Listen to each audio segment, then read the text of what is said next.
이사야 59장 1절부터 3절입니다. 함정역으로 읽겠습니다.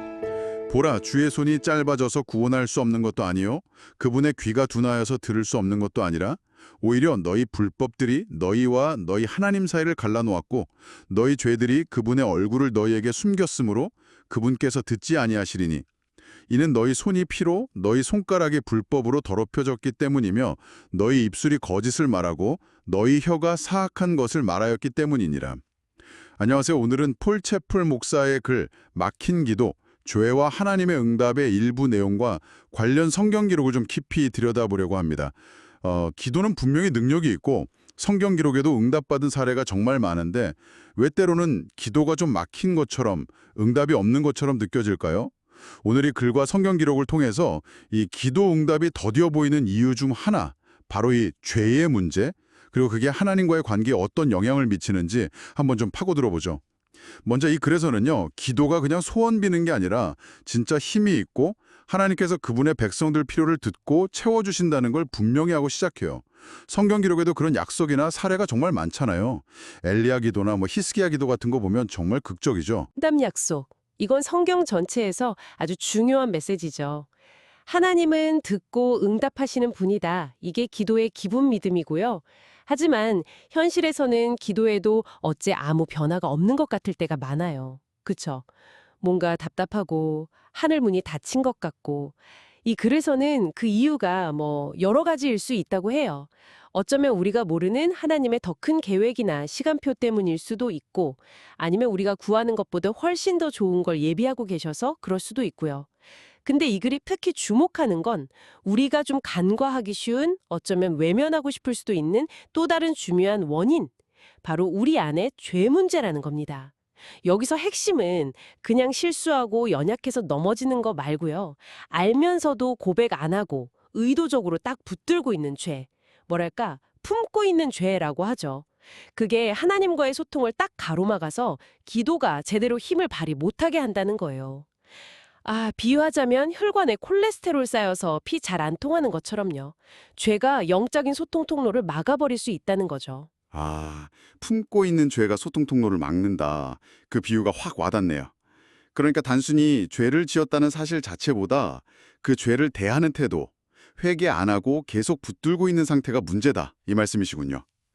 글에 인용된 조지 밀러 말도 이걸 날카롭게 지적하는 것 같았어요. 죄 가운데 살면서 동시에 하나님과 교제함으로써 이 생에 필요한 모든 것을 하늘로부터 끌어내릴 수는 없다. 죄랑 하나님과의 친밀한 교제는 같이 가냐 어렵다. 이걸 명확히 보여주는 것 같아요.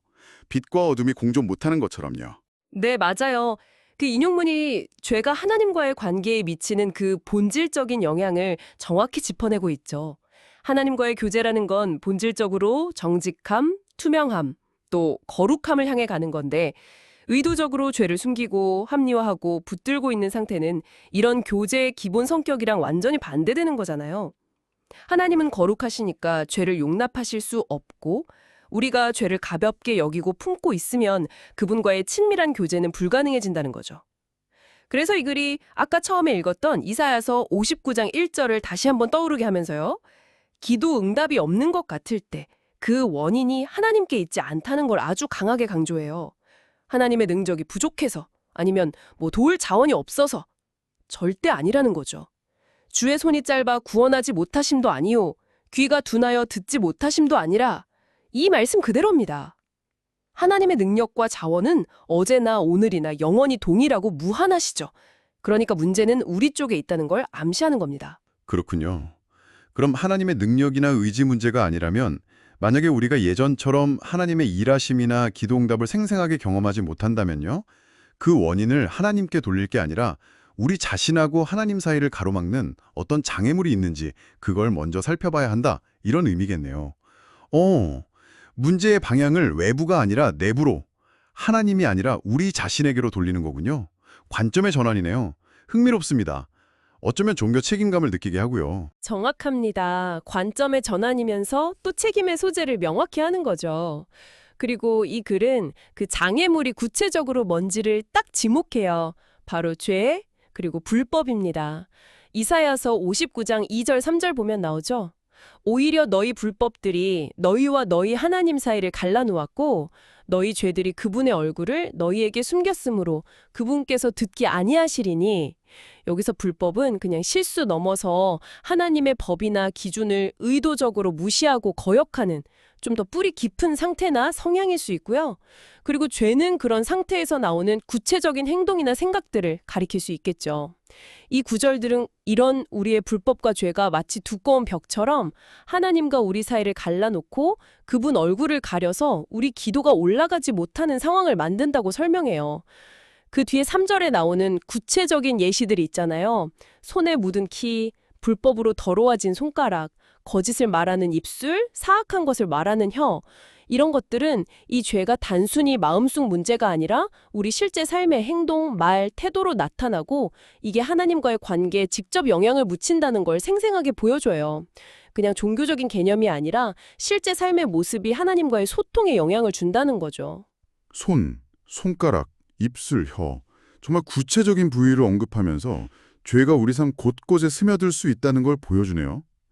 그리고 이 글에서 우리의 죄는 다른 사람에게는 보이지 않을지 몰라도 하나님은 보고 계십니다. 이 문장이 있었어요. 어쩌면 나 스스로에게조차 교묘하게 숨기거나 합리화하는 죄일지라도 하나님 앞에서는 다 드러난다는 걸 다시 생각하게 해요. 이게 좀 두렵기도 하지만 동시에 문제 해결의 시작점이 될 수도 있겠다는 생각도 드네요. 숨길 수 없다는 걸 인정할 때 비로소 정직하게 마주할 수 있으니까요. 맞습니다. 하나님 앞에서는 어떤 위선이나 자기 기만도 통하지 않죠. 그분 눈은 우리 중심, 동기까지 다 꿰뚫어 보시니까요.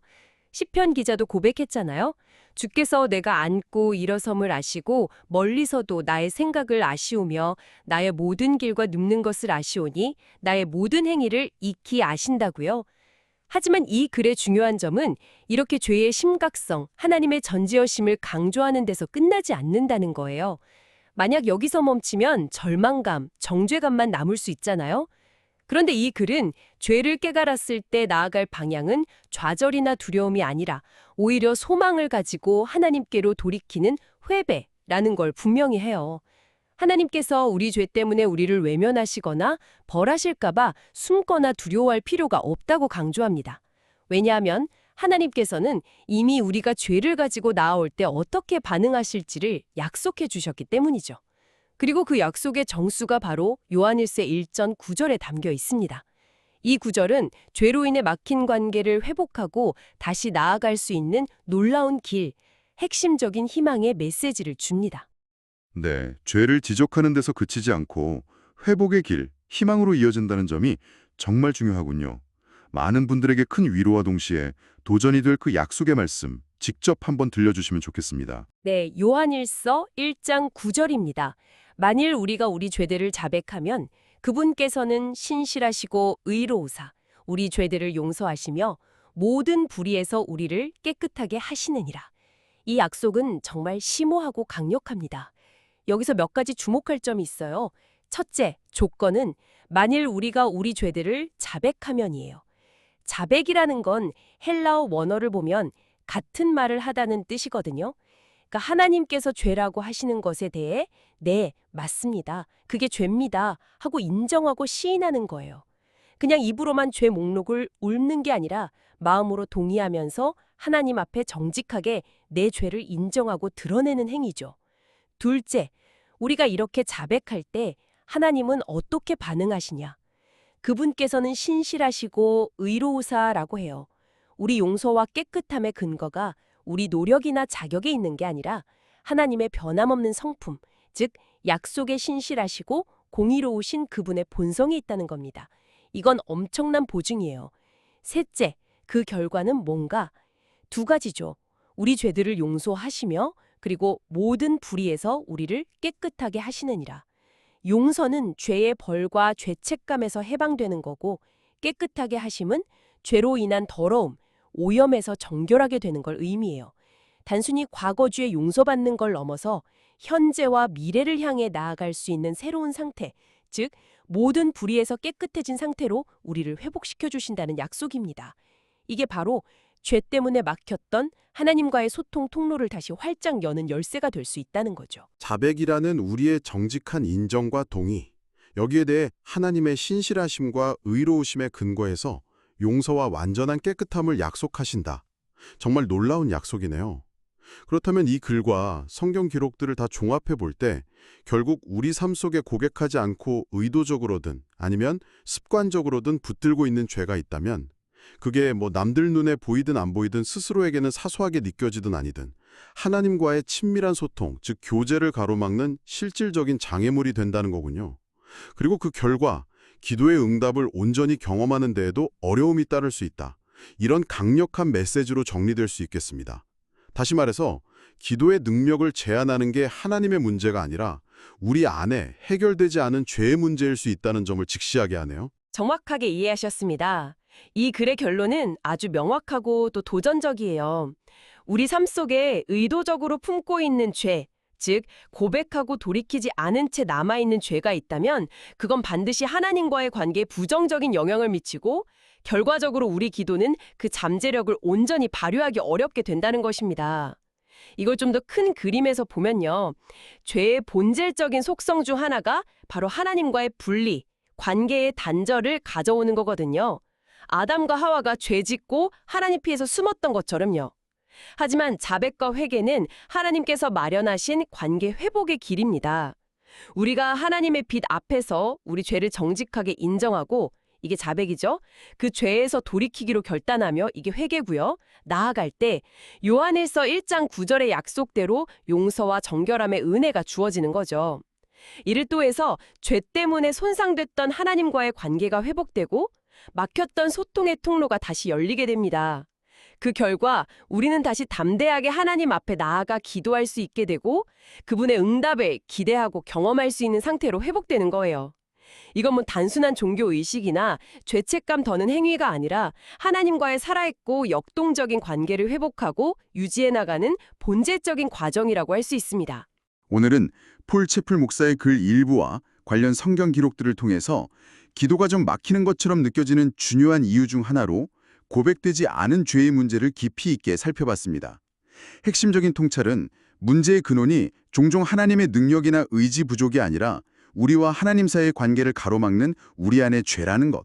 그리고 그 해결책은 변명이나 합리화가 아니라 하나님 앞에서 솔직하고 정직하게 자백하는 데 있다는 것이었습니다. 네, 그리고 죄의 문제를 깨달았을 때 좌절하거나 숨는 게 아니라 오히려 요한일서 1장 9절의 약속을 붙드는 것이 중요하겠죠. 즉 우리가 자백하기만 하면 언제든지 신실하고 의로우신 하나님께서 우리를 용서하시고 모든 불의에서 깨끗하게 하실 준비가 되어 있다는 그 놀라운 소망의 메시지죠. 하나님은 우리가 죄를 가지고 나오기를 기다리고 계시고 또 회복시키기를 원하신다는 점을 기억해야겠습니다. 마지막으로 이 글의 관점에서 이런 질문을 스스로에게 던져볼 수 있을 것 같습니다. 만일 고백하지 않은 죄가 정말로 하나님과의 소통을 가로막는다면 혹시 내 삶 속에서 이 정도는 괜찮겠지 하면서 사소하게 여기거나 남들은 전혀 모르지만 나 자신은 알고 있는 어떤 반복되는 생각, 습관 혹은 태도 중에 하나님 앞에서 정직하게 내어놓고 그분의 용서와 끼끗게 하심을 구해야 할 영역은 없을까? 어쩌면 그게 그동안 답답하게 느껴졌던 하나님과의 관계 혹은 좀 막힌 듯했던 기도 생활의 돌파구를 가져다 줄 열쇠가 될 수도 있지 않을까요? 오늘 잠시 시간을 내서 조용히 자신의 마음과 삶을 돌아보면서 하나님과의 더 깊고 열린 소통을 가로막고 있는 것은 없는지 점검해보는 것도 의미 있는 시간이 될 것입니다.